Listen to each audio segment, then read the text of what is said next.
প্রধান উপদেষ্টা ডক্টর মোহাম্মদ ইউনুস জানিয়েছেন, ফেব্রুয়ারির প্রথমার্ধেই নির্বাচন। দেশের ইতিহাসে সবচেয়ে স্বচ্ছ ও বিশ্বাসযোগ্য নির্বাচনের জন্য সরকারের প্রতিশ্রুতি পুনর্ব্যক্ত।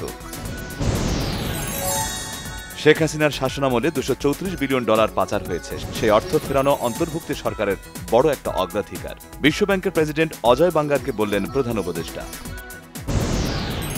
নিউ ইয়র্কে এনসিপির সদস্য সচিব আক্তার হোসেনের উপর হামলার জন্য অন্তর্বর্তী সরকারের অদক্ষতা দায়ী, রুহুল কবির রিজভির মন্তব্য। ফেব্রুয়ারির মধ্যে নির্বাচন চায় ৮৬% মানুষ, জনপ্রিয়তায় সবার ওপরে বিএনপি। দ্বিতীয় জামাত, সমর্থন কমেছে এনসিপির, বেড়েছে আওয়ামী লীগের। পোস্টাল ভোট দেওয়ার জন্য তালিকাভুক্ত হয়ে কোনো প্রবাসী দেশে এলে তিনি ভোট দিতে পারবেন না, জানিয়েছেন নির্বাচন কমিশনার আবুল ফজল মোহাম্মদ সানাউল্লাহ। জনগণ নির্বাচনমুখী হলে এবং রাজনৈতিক দলগুলোর মধ্যে ঐক্য থাকলে কেউ নির্বাচন ঠেকাতে পারবে না, মনে করেন স্বরাষ্ট্র উপদেষ্টা জাহাঙ্গীর আলম চৌধুরী।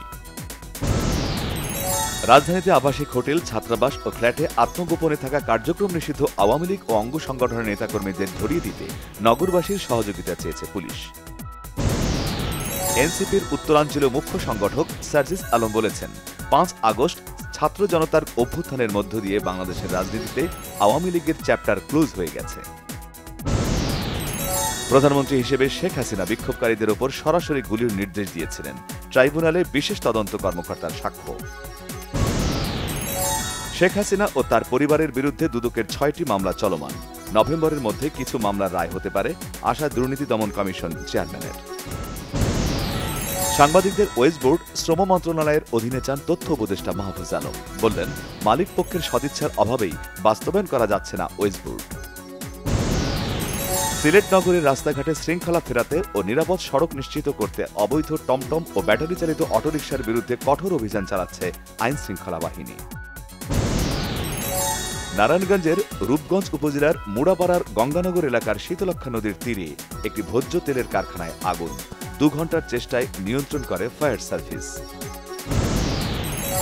চাঁপাইনবাবগঞ্জের ভোলাহাট সীমান্ত দিয়ে ১৯ বাংলাদেশিকে পুশিং করেছে ভারতীয় সীমান্তরক্ষী বাহিনী বিএসএফ। যুদ্ধ আর সহিংসতা বন্ধে জাতিসংঘকে চরম উপহাস করলেন যুক্তরাষ্ট্রের president Donald Trump. Pakistan, Bharat সহ অন্তত ৭টি যুদ্ধ থামানোর চেষ্টায় ভূমিকা রাখার দাবি। ডোনাল্ড ট্রাম্পকে হত্যা চেষ্টা মামলায় দোষী সাব্যস্ত হয় আদালত কক্ষে আত্মহত্যার চেষ্টা আসামি রায়ান রুথের।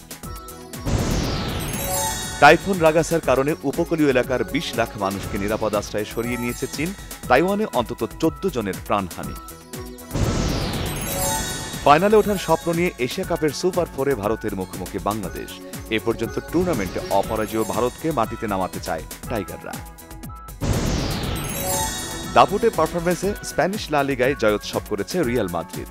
মঙ্গলবার লেভান্তের বিপক্ষে মাদ্রিদ জায়ান্টদের জয় ৪-১ ব্যবধানে।